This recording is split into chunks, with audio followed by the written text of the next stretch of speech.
But that's how the system works. The system works in a way where I'm gonna be honest with you, it sets you up for things. Well, And also, let me kind of jump in too. I think, yes, sir. I mean, you've made some great points. Oftentimes, you have to be the business person driving your business.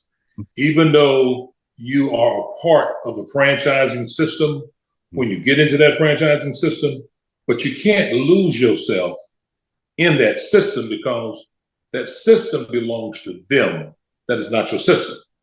Your system is the point that you make is that you had to go to 3 or 4 different parties to raise that capital. Well, I can share a story with you. I used to be in the hotel business.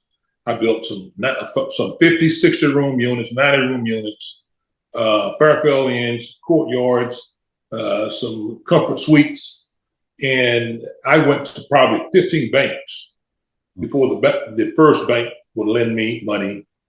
And they wouldn't lend me but about 70% at the time, or 60%. And I had to go raise the other part of those proceeds.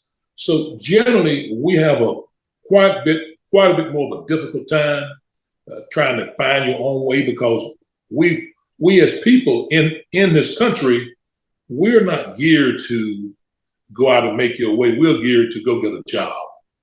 And nothing more could have ever for me since a kid. I've never wanted a job from nobody.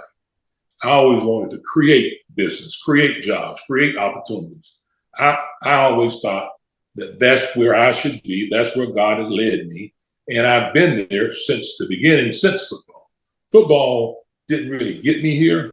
Football gave me a little bit of seed money to be able to get here because during the time I played, my first year in the league, I think was somewhere in the 90s, and I played about 12 years. Well, the highest earning year I probably had was $750,000. Well, now, I was a first round draft choice. I think I was an 18th or 19th player picking in the first round. Today, those guys get $4 or $5 million just signing bonus, which I'm very happy about that. So oftentimes you have to be a go-getter. You have to be a starter. You have to be able to take a shovel and dig dirt and turn it over and find out where the goal is. Oftentimes that's where you just can't. And many times in the franchising business, and that's some of why I think the franchisor don't really respect a lot of us franchisees because we are being told what to do. We're told how to think. We're told to move to the left. We're told to move to the right to follow this franchising system. And you have to put your own spin on something to make it be successful.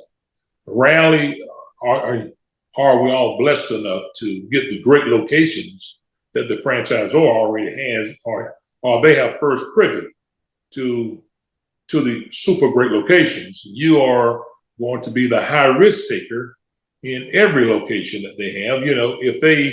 If it's a great location, then generally it's going to be owned by the corporate.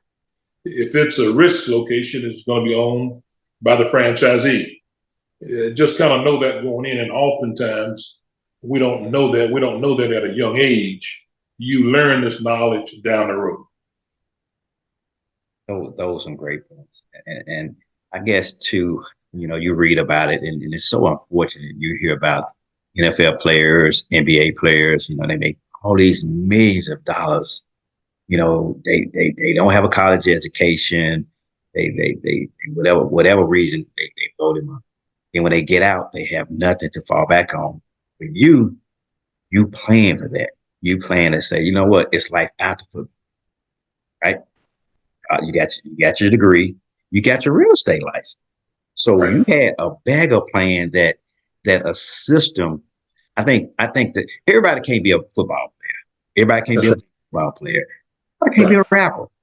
So you have to have something to fall back on. Is your education, as a backup plan to get. So God got a purpose for all this. He has a purpose for me, you, and the purpose being is we just you was talented in what you're doing. So now you found another niche in the restaurant industry that was able to do. You did well. You did real well. I know we don't have to talk about names, but you was basically fast food. You did full service, correct? Full service. Yes, okay, full service, fast food. So let me ask you this: if you can do it all over again, you do it all over again. What? Give me your number. I guess your top three, success you did in the business, and your top three that you wish you hadn't done.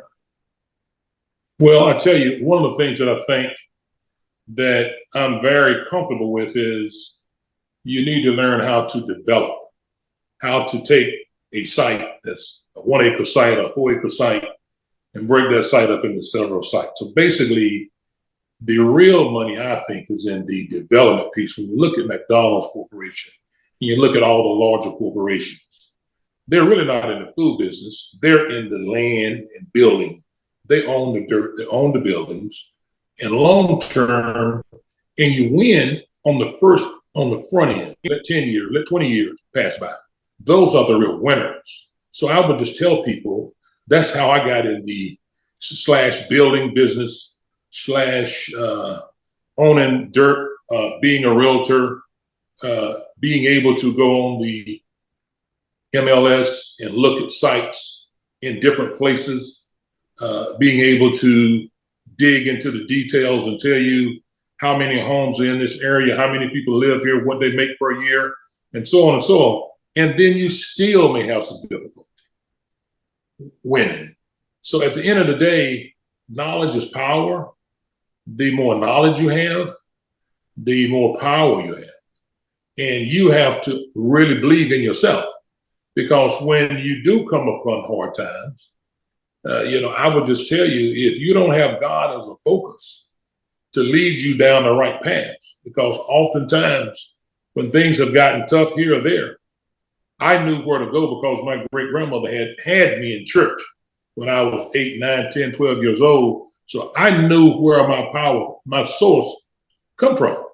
So I've been able to reach into that level and pray and ask God to lead me down the right path and help me make decisions. And oftentimes take on the big boy. Oftentimes, if things don't go well and you know that you've been unjustly treated, somebody else might make a decision. It may be a legal decision that needs to be made in that process. And there's not that many of us that feel that confident in themselves to take that process up. So it's all about a more or less maturing, learning the business, your relationships with the maker, and being a student, the same student that I was, here at North Carolina in college. Many times I had to go. What we have here is Wilson Library. It's got stacks down at the bottom of the stacks. I'm 12 floors down in the dirt, sitting on a corner, studying a book. Well, coming from a small town, I didn't know anything about that. I wasn't a great studier, learner, but I knew that I had to teach myself. If you don't teach yourself and train yourself, or somebody don't help you, then you're lost. That's why it's our responsibility to reach out and teach and share information and share dialogue about the business world with young people that's going through those same processes that we went through. And that's why I'm here. You've asked me to be here to speak on things. I hope some of what I'm saying will rub off on. If it doesn't rub off on one person, then I've been able to help one person get a little bit further down the road.